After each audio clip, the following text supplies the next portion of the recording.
Hello dears, welcome back to our channel. എല്ലാവർക്കും നമ്മുടെ ചാനലിലേക്ക് സ്വാഗതം. അപ്പോൾ ഇന്നത്തെ ഒരു കുഞ്ഞ് ഈവനിങ് വ്ളോഗാണ് കേട്ടോ. ഏകദേശം ഒരു 5 o'clock ആവാറായി കേട്ടോ. ഏകദേശം 6 o'clock ആവാറായിട്ടുണ്ട്. അപ്പോൾ നമ്മുടെ ഒരു കുട്ടി ഈവനിങ് വ്ളോഗാണ് കാണാൻ പോകുന്നത്. അപ്പോൾ എല്ലാവർക്കും വ്ളോഗിലേക്ക് സ്വാഗതം. വൈകുന്നേരം ആയപ്പോൾ വേഗം ചായക്കുള്ള പരിപാടികൾ നോക്കാമെന്നുണ്ട് ആദ്യം വിചാരിച്ചത്. അപ്പോൾ അതുകൊണ്ട് ഞാൻ എളുപ്പം ആദ്യം അജുവായിട്ട് നല്ല ഉറക്കമായിരുന്നു. പിന്നെ അത് കഴിഞ്ഞിട്ട് ഞാനും പോയി കിടന്നു. ഒരാൾ ഉറങ്ങണം കാണുമ്പോൾ നമുക്കൊരു ഒരു ത്വരാന്ന് പറയില്ല, നമുക്ക് ഉറങ്ങാൻ വേണ്ടിയിട്ട്. അപ്പോൾ അങ്ങനെ എനിക്ക് ഉറക്കം വന്ന് ഞാനും കുറച്ച് നേരം കിടന്നു. അത് കഴിഞ്ഞ് ഞാൻ കിടക്കണുണ്ടപ്പോൾ ആദ്യക്കൂട്ടിനും വന്ന് കിടന്നു കുറേ നേരം ഇങ്ങനെ. അപ്പോൾ അവൻ കുറച്ചൊരു ഉറങ്ങിയിട്ടുണ്ടായിരുന്നുള്ളൂ. അതൊക്കെ കഴിഞ്ഞിട്ട് പിന്നെ എനിക്ക് മീഷോന്ന് ഒരു ഓർഡർ ഞാൻ ചെയ്തിട്ടുണ്ടായിരുന്നു കേട്ടോ. നമ്മളൊരു ട്രൈപോഡ് ഓർഡർ ചെയ്തിട്ടുണ്ടായിരുന്നു. അപ്പോൾ ആ ട്രൈപോഡ് ഇന്ന് ഡെലിവറി വരും എന്ന് പറഞ്ഞിട്ട് ഒരു മെസ്സേജ് വന്നത് കാരണം ഞാനും കുറേ നേരം വെയിറ്റ് ചെയ്തിരുന്നു. കണ്ടില്ല എന്ന് പറഞ്ഞപ്പോൾ ആദ്യക്കുട്ടിനും വെയിറ്റ് ചെയ്തിരുന്നു. അവസാനം എനിക്ക് മെസ്സേജ് വന്നു, ഒരു കോൾ വന്നു ആദ്യം കസ്റ്റമർക്കായിരുന്നു. അത് കഴിഞ്ഞിട്ട് അപ്പോൾ അവർ പറഞ്ഞു നിങ്ങൾക്ക് പ്രൊഡക്റ്റ് ഇന്ന് എന്താ പറയുക ഡെലിവറി ചെയ്യാൻ പറ്റിയില്ല, നിങ്ങളെ അണേബിൾ ടു കോൺടാക്ട് എന്നൊക്കെ പറഞ്ഞിട്ട്. സത്യം പറഞ്ഞാൽ എനിക്ക് കോൾ വന്നിട്ടില്ല. അതുപോലെ തന്നെ ആദ്യക്കുട്ടൻ വെളിയിൽ കാത്തിരിപ്പുണ്ടായിരുന്നു, വെളിയിൽ അവർ വന്നിട്ടുമില്ല. എന്നിട്ട് അവരെന്തുകൊണ്ട് അങ്ങനെ പറഞ്ഞു നിൽക്കാമല്ലോ. ഭയങ്കര എന്താ പറയുക, ചില സമയത്ത് ഭയങ്കര ബാഡ് സർവീസാണ് ഈ ഓൺലൈനെല്ലാം മിക്കവാറും. ആമസോണിലും അങ്ങനെ ഒരുപാട് എക്സ്പീരിയൻസ് ഉണ്ട്, ഫ്ലിപ്കാർട്ടും മീഷോന്നും എല്ലാം അങ്ങനെ ഉണ്ടായിട്ടുണ്ട്. എന്നാൽ നല്ല എക്സ്പീരിയൻസ് ഉണ്ട്, ഇല്ല എന്നല്ല. പക്ഷെ പറയുക അങ്ങനെ നമ്മളത് വെയിറ്റ് ചെയ്തിട്ട് കോൾ കണ്ടപ്പോൾ ഉണ്ടല്ലോ, ആ കോളിൽ എൻ്റെ ഉറക്കം പോയി കിട്ടി. പിന്നെ വേഗം ഇനി എന്താണ് സമയം ഇത്രയായില്ലെന്ന് പറഞ്ഞ് ചാടിക്കയറി എഴുന്നേറ്റ് പിന്നെ കുറച്ചുകൂടെ ഫോൺ നോക്കി. അപ്പോഴേക്കും അജോട്ടിന് എഴുന്നേറ്റു. അത് കഴിഞ്ഞ് അജോട്ടിനോട് ചായ വേണമെന്ന് ചോദിച്ചപ്പം ആളോട് കിട്ടിയാൽ കൊള്ളായിരുന്നു, കിട്ടിയാൽ തിരക്കേടില്ലായിരുന്നു എന്നൊക്കെ ഒരു ഒഴുക്കം മട്ടിൽ പറഞ്ഞപ്പോൾ ഞാൻ പറഞ്ഞു ഓക്കെ വേണമെങ്കിൽ വേണമെന്ന് പറയാം, ഇത്രയും ഡയലോഗ് അടിക്കുന്ന എന്തോന്നിനാണെന്ന് പറഞ്ഞിട്ട് വേഗം ഞാൻ പറഞ്ഞു ഞാൻ ഉണ്ടാക്കി തരാമെന്ന് പറഞ്ഞിട്ട് ഞാൻ അടുക്കളയിൽ കയറി.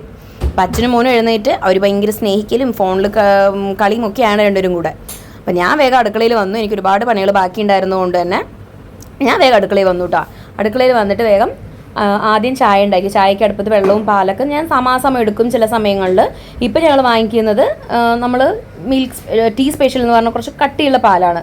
അതുകൊണ്ട് അതൊക്കെ ആകുമ്പോൾ ഞാൻ എന്ത് ചെയ്യും, 3/4 ഗ്ലാസ് പാലും ബാക്കി 1/4 ഗ്ലാസ് വെള്ളമൊക്കെ ചേർക്കൂട്ടാ. അപ്പോൾ അങ്ങനെ ചേർത്താലും വലിയ കുഴപ്പമൊന്നും വരാറില്ല കേട്ടോ. നല്ല കൊഴുത്ത പാലിന് നമുക്ക് കൊഴുത്ത ചായനെ നമുക്ക് കിട്ടാറുണ്ട്. നല്ല ഗോൾഡൻ ചായ എന്നൊക്കെ പറയില്ല എന്ന പോലെ കിട്ടാറുണ്ട്. അജുവേട്ടനാണെങ്കിൽ അതിൽ 75% പാലും ബാക്കി വെള്ളം എടുക്കുക കേട്ടോ. ആൾക്ക് അങ്ങനെ ഇഷ്ടം. അപ്പോൾ ഞാൻ എന്തായാലും അപ്പോൾ വേഗം പാലൊക്കെ അടുപ്പത്ത് വെച്ച് ചായപ്പൊടി മനസ്സാരയൊക്കെ ഇട്ട് വെച്ചിട്ട് ചില സമയങ്ങളിൽ ചായ് മസാല ചേർക്കാറുണ്ടായിരുന്നു. പക്ഷേ ഈ ഇടയായിട്ടുണ്ടല്ലോ എനിക്ക് കുറച്ച് ദിവസം 2-3 ദിവസം മുന്നോട്ട് ഭയങ്കര വയറ്റ് വേദനയും ഛർദിയും വയറിളക്കവും പനിയൊക്കെ ആയിരുന്നു. അപ്പോൾ അതുകൊണ്ട് മസാല കുറയ്ക്കാൻ മാക്സിമം ആസിഡിറ്റിയുടെ പ്രശ്നം കൊണ്ട്. അപ്പോൾ ആസിഡിറ്റിക്കാർക്ക് മസാല മാക്സിമം കുറയ്ക്കണം എന്ന് പറഞ്ഞിട്ടുണ്ട് എല്ലാവരും. അപ്പോൾ ഡോക്ടേഴ്സും പറയാറുള്ള കാര്യമാണ്, പ്രത്യേകിച്ച് എനിക്ക് ഗാൽ ബ്ലാഡർ റിമൂവ് ചെയ്തതുകൊണ്ട് തന്നെ. അങ്ങനെ എന്തായാലും ശരിയെന്ന് പറഞ്ഞിട്ട് ചായ് മസാല ഞാനിപ്പോൾ അതുകൊണ്ട് 1-2 ദിവസം കൂടി ചേർക്കണില്ല കേട്ടോ. പക്ഷേ വെറും ചായ കുടിക്കാൻ ഒരു സുഖമില്ല. ഇഞ്ചി ഇല്ലായിരുന്നു, അപ്പോൾ അതുകൊണ്ട് വേഗം ഏലക്ക ഉണ്ടായിരുന്നു, അത് 2 കുത്തിച്ചതച്ചിട്ടു കേട്ടോ. പിന്നെ ഇന്നത്തെ നമ്മുടെ സ്പെഷ്യൽ റെസിപ്പി എന്ന് പറയണത് എൻ്റെയൊക്കെ നാട്ടിൽ, അതായത് പാലക്കാട് എൻ്റെ വീട്ടിൽ കേട്ടോ. ഇനിയിപ്പോൾ പാലക്കാട് ചിലവർ കാണുന്നവർ പറയും അയ്യോ ചേച്ചി അല്ലെങ്കിൽ അയ്യോ കിച്ചു ഞങ്ങളുടെ അവിടെ അങ്ങനെയൊന്നുമില്ല എന്നൊക്കെ പറയുന്ന ആൾക്കാരുണ്ടാവും. പക്ഷേ എൻ്റെ വീട്ടിൽ എൻ്റെ അച്ഛൻ്റെ അച്ഛമ്മയൊക്കെ ഉണ്ടാക്കി കണ്ട റെസിപ്പി ഉണ്ട്. അപ്പോൾ ഇന്ന് രാവിലെ അമ്മ പറഞ്ഞു ഇങ്ങനെ കറുമുറു ദോശയാണ്, കറുമുറു ഊറ്റപ്പമാണെന്ന്.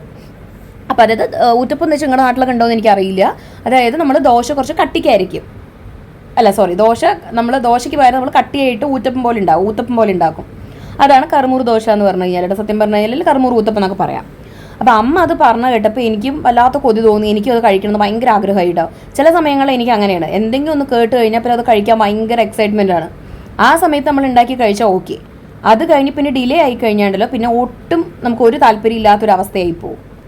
അതുകൊണ്ട് ഞാൻ വിചാരിച്ചു എന്തായാലും ഇന്ന് തന്നെ നമുക്കത് അരയ്ക്കാനിടാമെന്ന് പറഞ്ഞിട്ട് എന്തായാലും നാളെ സൺഡേ ആണ്. അപ്പോൾ നാളെ മൺഡേ അവർക്ക് സ്കൂളിലേക്ക് അധികം കൊണ്ടുപോകാനും ആയി. അപ്പോൾ രാവിലെ കഴിക്കാനും അജുവേട്ടൻ ഓഫീസിൽ പോകുമ്പോഴേ അജുവേട്ടൻ വലിയ താല്പര്യമൊന്നും ഇല്ല, അത് വേറെ കാര്യം. പക്ഷെ എന്നാലും നമുക്ക് ശ്രമിക്കാമെന്ന് പറഞ്ഞിട്ട് അങ്ങനെ ഞാൻ അമ്മ ഉണ്ടാക്കുന്ന ടേസ്റ്റ് ഒന്നും വരില്ല കേട്ടോ. അവരുടെ കൈപ്പുണ്യൊന്നും നമുക്ക് കിട്ടില്ല. എന്നാലും ശരി, ഒരാഗ്രഹം തീർക്കാം, അത് ബാക്കി വെക്കേണ്ട ആഗ്രഹം എന്ന് പറഞ്ഞിട്ട് വേഗം ഞാൻ അരയ്ക്കാൻ രാവിലെ കുതിരാനിട്ടുണ്ടായിരുന്നു. അപ്പോൾ അതിന് എന്തൊക്കെയാണ് നമ്മൾ കുതിരാനിടുന്നത് വെച്ചാൽ അളവൊന്നും ഞാൻ പറയുന്നില്ല, അതൊക്കെ ഓരോരുത്തർ ഇഷ്ടത്തിന് അവനവന് ചിലപ്പം കൂടുതൽ ചിലവർ എല്ലാവരും അരി അരയ്ക്കാത്ത ആൾക്കാരല്ലല്ലോ ആരും. അപ്പോൾ നമ്മൾ അരി അരയ്ക്കാൻ ഇടുന്ന പോലെ തന്നെ പച്ചരി, ഉഴുന്ന്, അതുപോലെ ഉലുവ ഇത്രയും ചേർക്കുക. അതിൻ്റെ കൂട്ടത്തിൽ നമ്മൾ കുറച്ച് ഉഴുന്നൊക്കെ എടുക്കുന്ന ആ ഒരു അളവ് പോലെയോ അല്ലെങ്കിൽ അതിനെക്കാളും കുറച്ച് നമ്മുടെ ടേസ്റ്റിനനുസരിച്ചിട്ട് കടലപ്പരിപ്പ്, അതില്ല എന്നുണ്ടെങ്കിൽ സാമ്പാർ പരിപ്പ്, ഇതിൽ രണ്ടിൽ ഏത് വേണമെങ്കിലും ചേർക്കാം കേട്ടോ.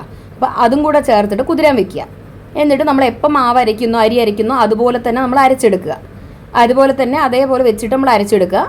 അപ്പോൾ ഞാനിപ്പോൾ ഈ പറഞ്ഞ പോലെ ഒരു റൗണ്ട് അരച്ചു, 2 സെറ്റാണ് അരയ്ക്കണത്, ഒരുമിച്ച് അരയ്ക്കാൻ പറ്റില്ല. ഇപ്പോൾ 2 സെറ്റാണ് ഞാൻ അരയ്ക്കുന്നത്. എന്നാൽ ഒരുപാട് അരയ്ക്കാൻ ഇട്ടിട്ടില്ല കേട്ടോ. കാരണം നമ്മൾ ഇനി ചേർക്കാൻ പോകുന്ന ഇൻഗ്രീഡിയൻസിൽ ചില ഐറ്റംസ് നമുക്ക് ഒരുപാട് ദിവസം വെക്കാൻ പറ്റില്ല സാധാ ദോശ പോലെ. അപ്പോൾ അത് കാരണം ഞാൻ എന്ത് ചെയ്തു എന്ന് വെച്ചാൽ വേണ്ട അളവിൽ മാത്രമേ ഇട്ടിട്ടുള്ളൂ.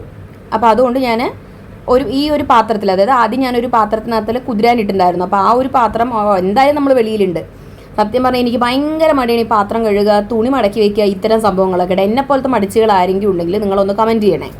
അപ്പോൾ എന്തായാലും 2 സെറ്റ് അരിച്ചെടുക്കുന്നുണ്ട്. അപ്പോൾ ഞാൻ എന്ത് ചെയ്തു, ആ അരി ആക്കി വെച്ച പാത്രം തന്നെ ഒരു ചെറിയ പാത്രത്തിലേക്ക് അരി ഇട്ടിട്ട് വെള്ളം അതിനകത്ത് ഒഴിച്ച് വെച്ചിട്ട് നമ്മൾ ആ ഒരു പാത്രം, വലിയ പാത്രം കാലിയാക്കി വെച്ചിട്ട് അതിനകത്തേക്ക് അരച്ച മാവ് ഒഴിച്ചു. അങ്ങനെ 2 സെറ്റാണ് ഞാൻ അരച്ചെടുത്തു കേട്ടോ. അപ്പോൾ ഞാൻ ഇൻഗ്രീഡിയൻസ് കണ്ടിന്യൂസ്ലി പറഞ്ഞുതരാം. ഇല്ലെങ്കിൽ നിങ്ങൾക്ക് ചിലപ്പോൾ അത് പിന്നീട് ഉണ്ടാക്കുന്ന സമയത്ത് പിന്നെ തിരഞ്ഞു പിടിക്കേണ്ടി വരും. അയ്യോ ഫ്രണ്ടിൽ കുറച്ച് പറഞ്ഞു, പിന്നെ പുറകിൽ കുറച്ച് പറഞ്ഞു, അങ്ങനെയാവും കേട്ടോ. അപ്പോൾ അതുകൊണ്ട് അത് ഞാൻ ഒറ്റയടിക്ക് പറഞ്ഞു തരാം നിങ്ങൾക്ക്. അപ്പോൾ പച്ചരി, ഉഴുന്ന്, ഉലുവ, പിന്നെ നമ്മുടെ സാമ്പാർ പരിപ്പ് അല്ലെങ്കിൽ കടലപ്പരിപ്പ് ഉണ്ടെങ്കിൽ അത് ഇടുക, അതില്ലെങ്കിൽ സാമ്പാർ പരിപ്പ് ഇടുക.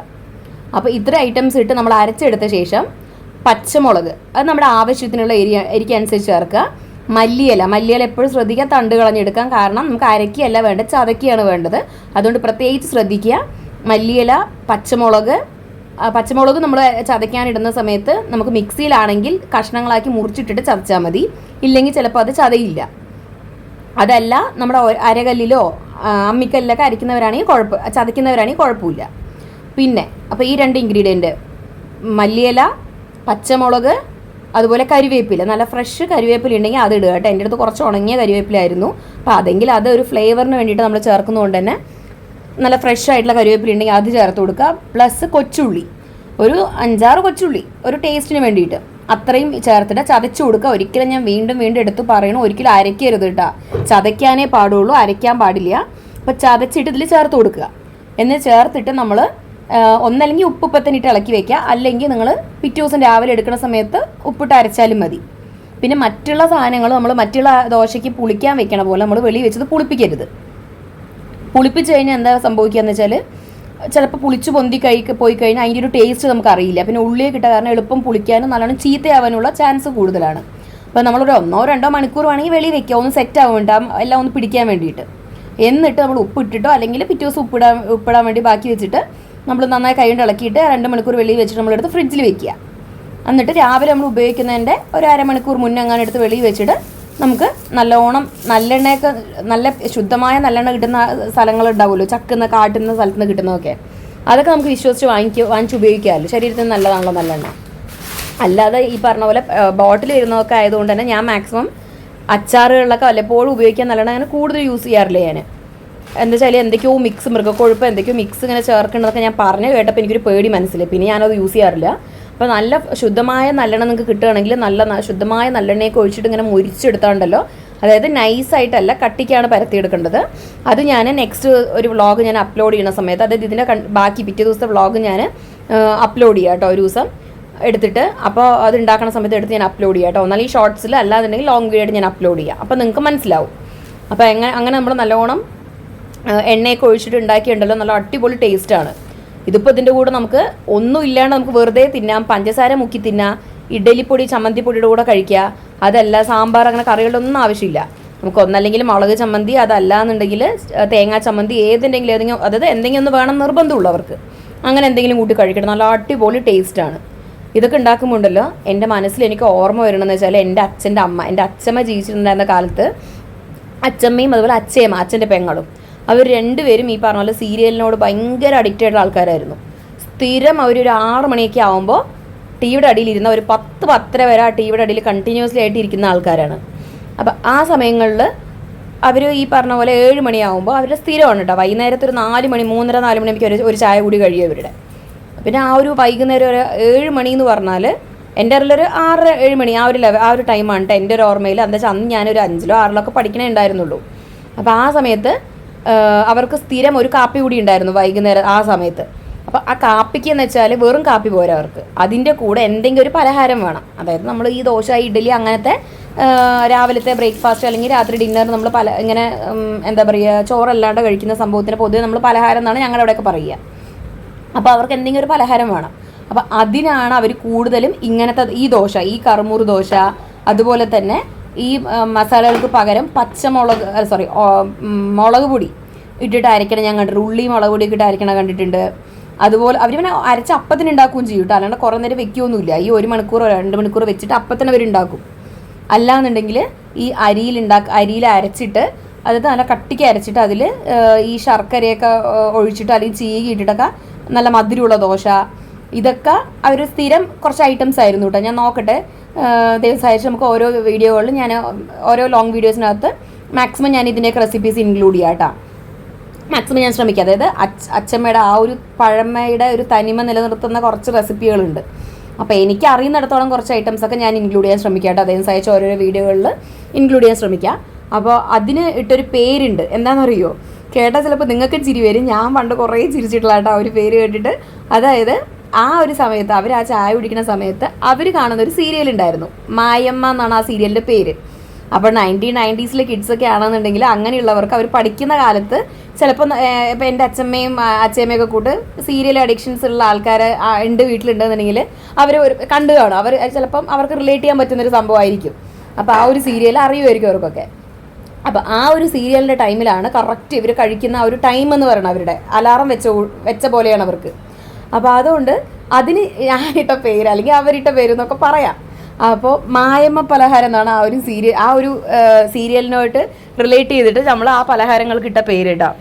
ഇപ്പം ആലോചിക്കുമ്പോൾ എനിക്ക് ഭയങ്കര ചിരിയാണ് വരുന്നത്. പക്ഷേ ആ സമയത്തൊക്കെ അതൊരു നൊസ്റ്റു വേണ്ട സത്യമായി. ഇപ്പം അതൊക്കെ ആലോചിച്ച് കഴിഞ്ഞാൽ അപ്പോൾ ഞാൻ സത്യം പറഞ്ഞാൽ ഇപ്പം അച്ഛൻ്റെ കടയിലോ അല്ലെങ്കിൽ എൻ്റെ വീട്ടിലൊക്കെ ആണെങ്കിലുണ്ടല്ലോ ഈ ഒരു ടൈം ആകുമ്പോൾ ഈ പലഹാരങ്ങളൊക്കെ എനിക്കും ഭയങ്കര ഇഷ്ടമാണ്. ചെറുപ്പത്തിൽ പ്രത്യേകിച്ച് പണ്ടത്തെ ആൾക്കാർ ഉണ്ടാക്കുന്ന ഒരു ഫുഡ് പറയുമ്പോൾ നമുക്ക് ഭയങ്കര ഇഷ്ടമാണ്.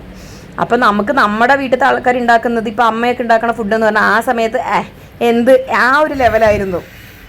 പിന്നെ അത് കഴിഞ്ഞിട്ട് എന്താ പറയുക, ഇപ്പോഴൊക്കെ ഇപ്പം നമ്മുടെ മാത്രം കൈ കൊണ്ട് നമ്മൾ ഉണ്ടാക്കുന്ന ഫുഡ് കഴിക്കാൻ തുടങ്ങിയപ്പോൾ ഉണ്ടല്ലോ അമ്മയുടെയൊക്കെ കൈത്തെ ഫുഡ് കഴിക്കാൻ ഭയങ്കര കൊതിയാണ്. എനിക്കൊക്കെ സത്യം പറഞ്ഞു കഴിഞ്ഞാൽ വല്ലപ്പോഴൊക്കെ കിട്ടുന്ന ചാൻസുകളല്ലേ. അതുകൊണ്ട് ഞാൻ വീട്ടിൽ പോയി മാക്സിമം അത് യൂട്ടിലൈസ് ചെയ്യും. അമ്മേനോട് പറഞ്ഞ് നീ മടിച്ചാണ് സഹായിക്കില്ല അങ്ങനെ ഇങ്ങനെയെന്നൊക്കെ. പക്ഷെ എന്നാലും അമ്മയുടെ ഉണ്ടാക്കുന്ന ഒരു ഫുഡ് കഴിക്കാനുള്ളൊരു ആഗ്രഹമാണ്. കുറച്ച് മടിയുണ്ടെന്ന് കൂട്ടിക്കോ, അത് വേറെ കാര്യം. അപ്പം അങ്ങനെ അവിടെ അച്ഛമ്മയുടെ വീട്ടിൽ ആ ടൈം ആകുമ്പോൾ ഞാൻ ഓടിപ്പോവും അത് കഴിക്കാൻ വേണ്ടിയിട്ടുള്ള ആഗ്രഹം കൊണ്ട്. അല്ലെങ്കിൽ അവർ വിളിക്കും അതായത് എൻ്റെ വീടിൻ്റെ തൊട്ട് പുറയിലായിരുന്നു അച്ഛൻ്റെ വീട്, തറവാട്ട് വീട്. അപ്പോൾ അവിടെ നിന്ന് ഇങ്ങനെ വിളിക്കും പുറയുന്നു. അപ്പോൾ നമ്മൾ വേഗം ഓടിപ്പോവും ആ സമയമാകുമ്പോൾ. അങ്ങനത്തേക്ക് ഒരുപാട് നോസ്റ്റുകളുണ്ട്. അപ്പോൾ എൻ്റെ കൂട്ടി ഇതുപോലത്തെ ഒരുപാട് നോസ്റ്റുകളുള്ള ആൾക്കാരുണ്ടെങ്കിലൊക്കെ ഒന്ന് കമൻറ്റ് ചെയ്യണേ. നിങ്ങളുടെ എന്തൊക്കെ നോസ്റ്റുവാണ് നിങ്ങൾക്ക് ഓർമ്മ വരുന്നത് ഇതൊക്കെ കേൾക്കുമ്പോൾ എന്നുള്ളത്. ഈ പണികളൊക്കെ കഴിയുമ്പോഴേക്കും നല്ലോണം വേർത്ത് കുളിച്ചിട്ടുണ്ട് മക്കളെ. നല്ല അടിപൊളി ചൂടെന്ന് പറഞ്ഞാലും പോരാ, നല്ല ചൂടായിരുന്നു. അത് കഴിഞ്ഞ് വേഗം നമ്മൾ പ്ലാറ്റ്ഫോമിലുള്ള മല്ലിയിലയും കാര്യങ്ങളൊക്കെ എടുത്ത് ഫ്രിഡ്ജിൽ വെച്ച് മാവൊക്കെ നമ്മൾ ആക്കി വെച്ച് നമ്മുടെ എന്താ പറയുക മിക്സിയുടെ ജാറൊക്കെ കഴുകി. കാരണം കുറേ അങ്ങോട്ട് കൂട്ടി കടന്നാൽ പിന്നെ എനിക്ക് ഭയങ്കര മടിയായിരിക്കും ചെയ്യാൻ. അപ്പോൾ ആ മടിയെ എനിക്ക് തന്നെ അറിയാവുന്നതുകൊണ്ട് വേഗം കയ്യോടെ കഴുകി വെച്ചു. പിന്നെ അതൊക്കെ കഴിഞ്ഞ് കഴിഞ്ഞിട്ടാണ് ഞാൻ ആലോചിച്ചത് ചായ നമ്മൾ ഈ കാണുന്ന ബ്ലൂ കപ്പിൽ 2.25 കപ്പ് ചായ ഞാൻ വെച്ചിട്ടുണ്ടായിരുന്നു. അത് നമ്മുടെ മിക്സിയിൽ ഉള്ള ശ്രദ്ധയിലും അരയ്ക്കണ ശ്രദ്ധയിലും അതിലൊക്കെ പോയിട്ടുണ്ടല്ലോ, ഞാൻ മറന്നേ പോയി. ഇതെല്ലാം കഴിയുമ്പോഴേക്കും നമ്മുടെ ചായ ഈ ബ്ലൂ കപ്പിൽ 1/2 കപ്പും 1/2 കപ്പിനെക്കാളൊക്കെ ഒരു ഇച്ചിരി കൂടുതലും, അതുപോലെ ഈ എന്താ പറയുക നമ്മുടെ മൺചട്ടി പോലത്തെ ഉള്ള ആ ഒരു കപ്പിൽ 1/4 ഗ്ലാസ് ഇത്രേ വന്നുള്ളൂ. പിന്നെ എൻ്റെ ആ ഗ്ലാസ്സിൽ നിന്ന് കുറച്ചും കൂടെ ഞാൻ ഇതിലേക്ക് ഒഴിച്ചിട്ട് രണ്ടും ഏകദേശമൊക്കെ ഈക്വലാക്കി എടുത്തോട്ടോ. അജോട്ടിന് ഇങ്ങനത്തെ ചായ ഭയങ്കര ഇഷ്ടമാണ്. ഗോൾഡൻ ടീ എന്നൊക്കെ പറയില്ല നമ്മൾ, ഇങ്ങനെ കുറുക്കി എടുക്കുന്നത്. അപ്പം ആൾക്ക് വലിയ നിർബന്ധമില്ല ചായ. പിന്നെ എൻ്റെ കൂടെ കൂട്ടണ ആളും ചായയുടെ പഠിച്ചത്, ഞാൻ ആളുടെ മമ്മിയുടെ കൂടെ ചേർന്നാണ് ഞാൻ ചായയുടെ കാര്യം ഞാനും പഠിച്ചത്.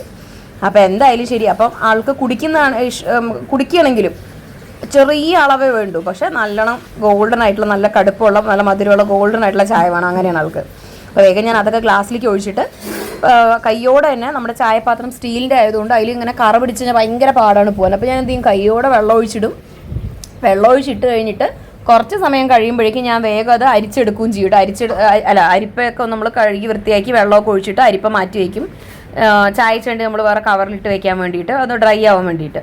അങ്ങനെ അതൊക്കെ കഴുകി കളഞ്ഞ് അവിടെ താഴെ പോയൊക്കെ കൈയോടെ വൃത്തിയാക്കിയിട്ടുണ്ടല്ലോ. പിന്നെ ഞാൻ സത്യം പറഞ്ഞാൽ നല്ല മടിച്ചാണ്. അപ്പോൾ നമ്മൾ അതൊക്കെ ഒന്ന് എളുപ്പം കൈയോടെ വൃത്തിയാക്കി അതൊക്കെ ചെയ്തിട്ടാണ് ചായയും കൊണ്ട് ഉമ്മർത്ത് വന്നത്.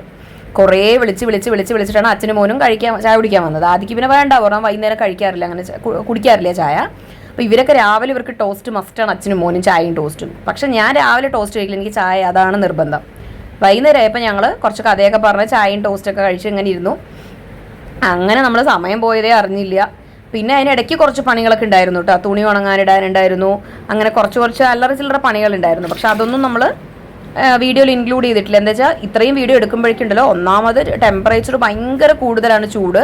അതിൻ്റെ ഒപ്പം നമ്മൾ വീഡിയോയും കൂടെ എടുക്കുമ്പോൾ ഫോൺ ഭയങ്കരമായിട്ട് ഹീറ്റായപ്പോൾ ഞാൻ എന്ത് ചെയ്തു, വേഗം ചാർജിൽ വെക്കാനും ഉണ്ടായിരുന്നു, ചാർജും കുറവായിരുന്നു. എനിക്ക് പുറത്തു ഒന്ന് പോകണമായിരുന്നു. അപ്പോൾ ഞാൻ ശരി എന്തായാലും കുറച്ചൊരു ഓഫ് ചെയ്ത് വെക്കാമെന്ന് പറഞ്ഞിട്ട് ഞാൻ ബ്രൈറ്റ്നസ്സും കുറച്ച്, അതേപോലെ തന്നെ നമ്മുടെ എന്താ പറയുക, നെറ്റൊക്കെ ഓഫ് ചെയ്ത്, വൈഫൈ നെറ്റെല്ലാം ഓഫ് ചെയ്തിട്ട് വെച്ചു ഞാൻ. എന്നിട്ട് വേഗം പോയിട്ട് ചെടികൾക്ക് വെള്ളം, അതിന് കുറച്ച് കഴിഞ്ഞപ്പോഴാണ് എനിക്ക് ഓർമ്മ, അയ്യോ ചെടികൾക്ക് വെള്ളം ഒഴിച്ചില്ല പറഞ്ഞിട്ട്. ആകെ 1-2 ചെടികളൊക്കെ നമുക്ക് ഉള്ളൂ കേട്ടോ.